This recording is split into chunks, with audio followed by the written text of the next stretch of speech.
Kami akan mewawancarai salah satu siswa di dalam sekolah kita.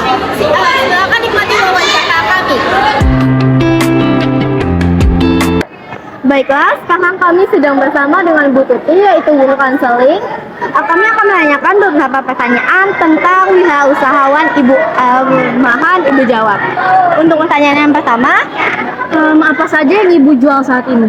Nah, ibu tuh jualannya tuh frozen food. Di mana tempat Ibu pertama kali menjual produk Ibu? Sekolah. Pertama kali cerita boleh? Cerita gini. Jadi ibu tuh sekarang punya, kamu main di ke rumah ibu rumahnya di Purwakarta. Ibu punya freezer besar banget, ada 2 freezer yang pintunya 2 pintu.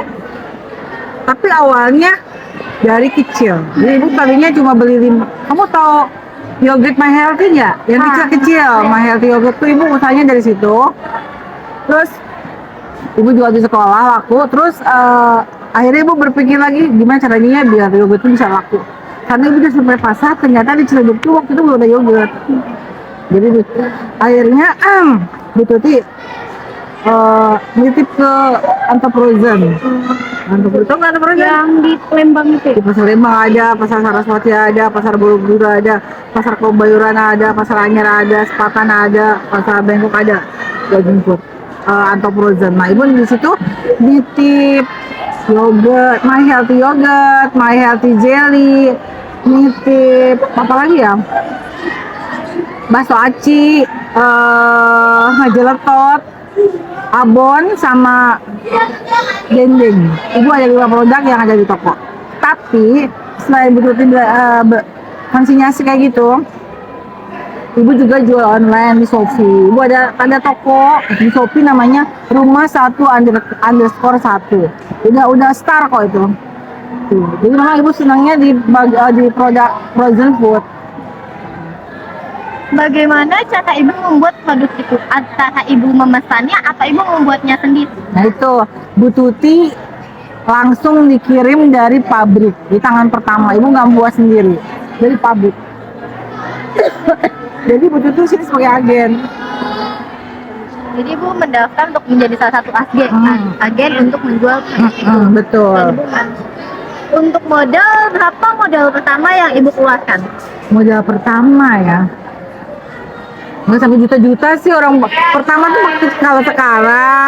Kalau sekarang nih ya, kalau sekarang itu satu kali belanja itu bisa 10 juta, 7 juta sampai 10 juta. Karena ibu harus dua freezer tutup gitu, 700, 800, berarti ada 9 juta, 8 juta sekitar segitu. Kira-kira ada seseorang yang memotivasi Ibu untuk berjualan atau enggak? Kalau memotivasi, sebetulnya motivasi yang paling besar itu adalah motivasi dari dalam diri kita sendiri. Mungkin juga waktu itu butuh banyak uang ya buat anak ibu kuliah. Anak ibu kuliah ada 4 orang, alhamdulillah udah kuliah semua. Kan butuh biaya banyak ya. Seperti kata Kak Sonju kemarin, kalau kita punya uang lebih, kita bisa membeli apa yang kita pengenin. Ya. Selain barang, kita bisa ngasih orang tua, ngasih ke adik, sedekah, umroh. Kan itu pakai uang kan, semuanya kan pakai uang ya. Udah berbagi. Dengan berjualan itu menambah penghasilan longgar, nggak pelit jadinya sama uang, nggak kikir. Karena kita tahu ternyata dengan dibagi uang ke orang, kita punya uang dari hasil jualan, kita bagi-bagi ke orang, dengan sedekah, uang itu bertambah banyak, bertambah laris jualan kita gitu. Bertambah banyak cita-cita yang dulu pernah pengenin, akhirnya tercapai satu-satu. Berapa hasil Ibu untuk berjualan selama seminggu? Hasil ya, omset ya. Kalau omset itu, omsetnya kita bicara omset bisa 10 sampai 12. Itu omsetnya berarti masih kotor. Ya. Omset itu masih kotor, bisa 10 sampai 12 juta seminggu itu. Karena ibu juga setiap minggu dibayar sama toko ke giro.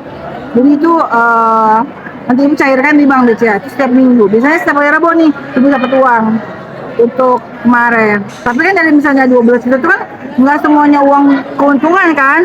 Bisa aja modalnya 10 juta untungnya 2 juta.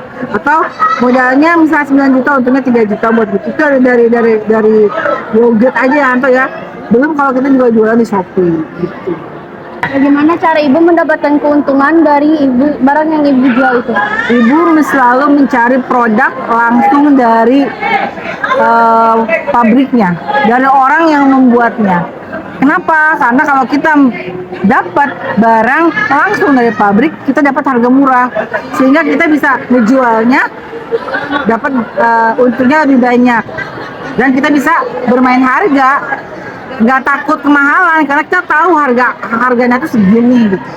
Bersaing harga tuh ibu dulu gampang kalau kita dapat barangnya dari orang pertama dari pabriknya. Jadi ibu mengambil kesempatan yang paling harga modalnya yang menggunakan paling kecil ya.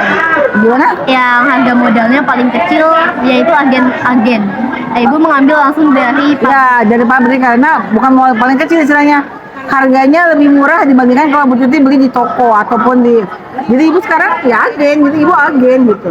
Ya agen kecil-kecilan. Sebetulnya gitu loh ya, biar nggak salah paham. Bu Tuti itu kan guru, suami ibu juga guru yang pergi pagi pulang sore, pulang siang.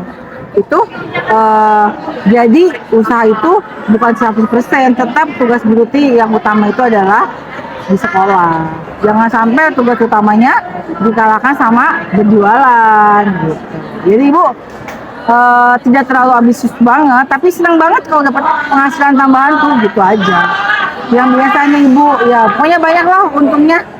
Ya yang seperti bilang Kak Sonju, dengan kalian nanti punya banyak uang dari hasil bisnis entrepreneur, kalian bisa beli iPhone berapa 15 misalnya, bisa ngumrohin mama, bisa ngasih uang ke orang tua, ke adik-adik, bisa banyak berbagi sedekah ke masjid seperti itu. Jadi daripada kita cuma ngandelin uang saku aja atau uang yang kasih aja tuh kayaknya tuh nunggu dikasih lagi. Tapi kalau gitu punya uang saku juga, punya uang tambahan juga kayak gitu. Ya. satu lagi Bu, dari semua barang dan makanan, kenapa ibu memilih frozen food? Karena makanan frozen food tuh kayak kalau menurut itu ya nggak ada matinya. Kenapa? Karena di saat orang-orang sibuk, pasti mereka mencari pengennya ayam-ayamnya tinggal goreng, ya kan? Kayak ayam-ayam ungkep, nugget tinggal goreng. Kan nggak mungkin mereka pulang kerja malam atau sore bikin dulu ayam atau apa. Jadi pengennya kadang-kadang orang-orang zaman sekarang yang pengennya serba praktis, dan jawabannya adalah dari makan makanan frozen food, nugget, banyak kan makanan frozen food itu ya. Ada lagi pesan buat Bu Tuti, boleh pesan Bu Tuti buat kalian satu, jangan gengsi jualan, karena ibu tahu yang pertama kali itu kadang-kadang orang-orang dewasa aja kalau mau jualan tuh gengsi, takut dibilang susah gitu loh. Yang ada ya malah susah beneran. Tapi jangan gengsi, jangan malu. Terus jualanlah barang-barang yang sedang tren. Yang kata Kak Sonju, jualanlah barang-barang yang sedang happening. Misalnya katanya kemarin ada cincin orang Korea gitu aja bisa. Ibu pernah soalnya kemarin 3 bulan yang lalu saat seblak viral, Bu Tuti itu sehari tuh sampai 100 pick up loh, packing buat kirim ke dalam kota, ke luar kota itu seblak Rafael. Happening kan? Tapi itu produk happening itu produk yang hanya sesaat, hanya 2 bulan. Tapi kalau memang mau produk yang selamanya laku itu produk sembako. Yang happening itu ya itu trending udah selesai.